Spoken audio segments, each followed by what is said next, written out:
So, have you played Atlantic City before? I don't think we've actually ever played in Atlantic City, to be honest, which, I grew up in New Jersey, so I'm always the one. I've always been fighting for the band to play there ever since we started touring.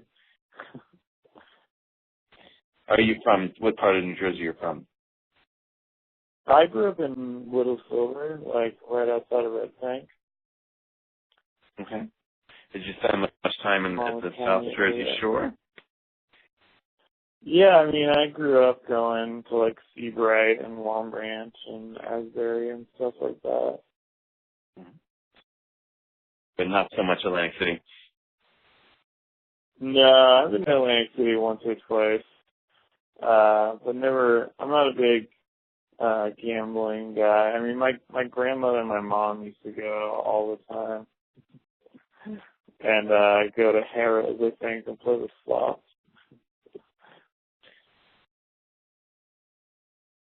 Well, I guess you can have your chance to hit a few machines yourself if the mood hits you. Yeah.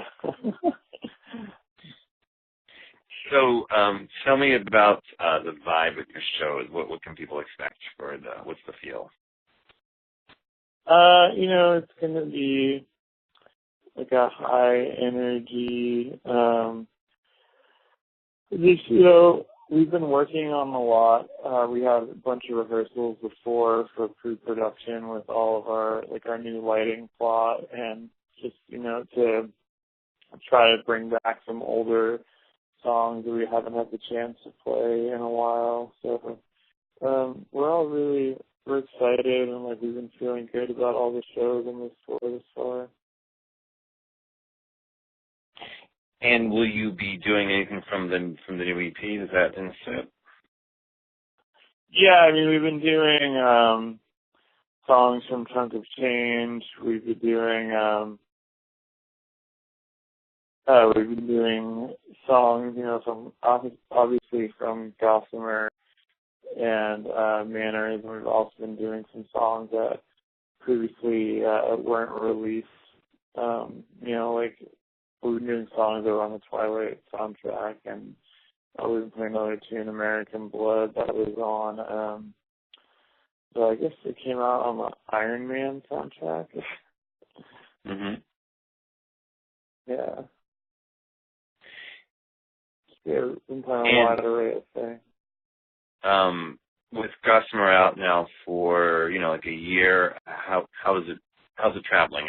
Does it change much when you've been playing the songs for a while than when you first played them in the studio? I feel like after a while, not that we get bored with things, but I think after a while we always inherently want to change things up while we're playing on the tour. And I also think, it takes a while. It might sound weird, but it takes a while to when things finally turn into muscle memory is really when I would say as a musician you would start to lose your skills because you're no longer really trying or applying yourself, because then it just kind of, after a while your hands know where to go. You're just kind of on autopilot.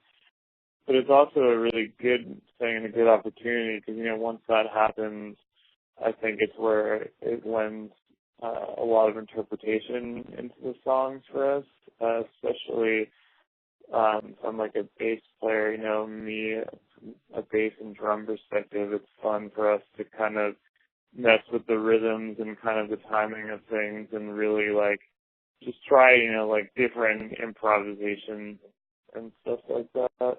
So it's, it's cool when it gets to that point to be able to mess around and deviate a little bit off the path.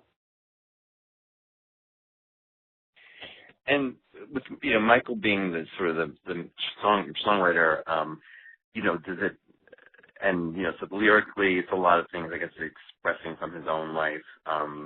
And so when you're performing these songs, does it take a while to feel some ownership of them, or does that come together in the studio when you're working out your own parts and it all comes together? Well, Michael does everything by himself in the studio, and the band thing doesn't really come together until we're working on doing things for a live setting. So in terms of there's not really any studio collaboration because we're usually not there with him together. But once we do put together the live thing, it's very much kind of us all doing our own thing, which is weird for something that's already been recorded, but a lot of the time we take the songs and kind of strip them down to their bare bones and then start playing them back up.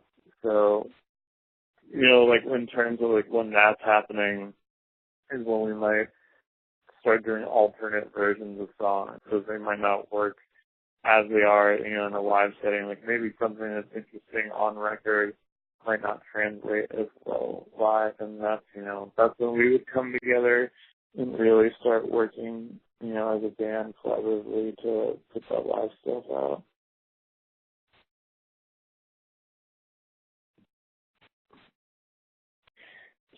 Now, I saw on your website this open letter that you posted about you had to cancel some shows. So I'm just curious, why, what prompted you to put that up there? I think that when we canceled, this band we went a really long time without canceling anything. And then there was a period where we had canceled a bunch of shows for health reasons. And Michael was very open about that it mainly had to do with his mental health. And I think, in a way, I feel like people might be naive to the fact that we are human. And that, like people get sick, like we get fatigued, we get tired, and like being on the road, 300 days a year isn't really, it's not a party all the time. It's like, it takes its toll on your body, and I feel like people tend to overlook that. And so, I feel like that was just like, hey everyone, like, this is real, we're real people, shit happens. And like, we're not just canceling because we don't feel like playing in your town, like this is obviously why we're canceling, And for the most part, I feel like it did its part and was received pretty well, except for one publication, which I will not name, but they kind of took the thing out of context and tried to paint a really negative picture about it. Is that why you posted the clarification? Yeah, Mike posted that, but it is what it is. You can't everything's two-sided, right? Everyone, nothing can ever be what it is. Someone's always going to take something out of context or take it the wrong way or spin something a different way.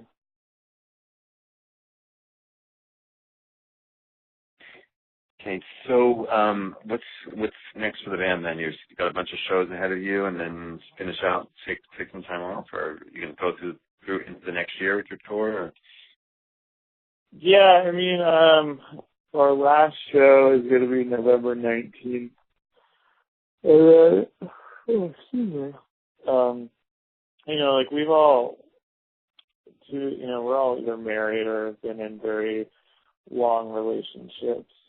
So we all kind of need a little downtime to decompress and get back to our at-home lives for a little bit. But I know, the plan is to have a much quicker turnaround this time between this record and the last, and really, get the new material out there as quick as we can. So hopefully, if all goes well, there will be a new Passion Pit record either completed or starting to come out, or we'll be playing shows, sometime within the better part of 2014.